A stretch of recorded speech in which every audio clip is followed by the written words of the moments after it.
My name is Stephen Kane. Most people know me as CRN, criminal reference number 7569. I was the 75th youth in 1969 to be incarcerated in Melbourne, Victoria, at Toronto Youth Training Centre. I was 12. It was my birthday. I almost fell in tears, fell in a heap and had a lot of tears at one point. The experience has so far been really emotional.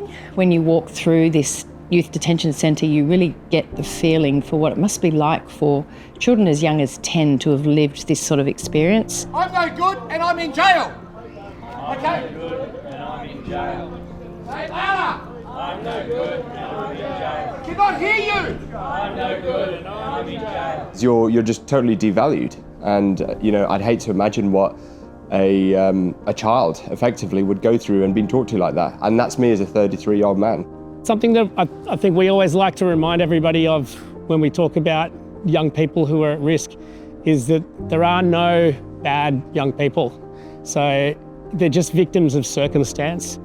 Growing up in the kind of areas that I did as well, I'm not saying that it was a dark sort of place that we grew up, but it was definitely more working class, and I think I've been around that a little bit more, and coming here, it's definitely something that I would love to support and get more awareness across. You probably know somebody or somebody's kids who are in this position, who are really vulnerable and who really need help.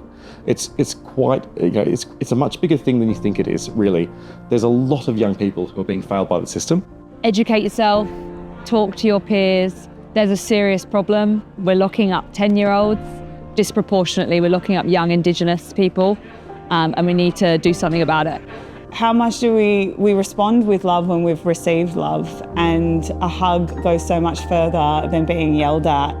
And I think anyone who can think of their younger self could not disagree. We should be surrounding them with love, support, and tools and education. Education should be a right for these children, should never be taken away.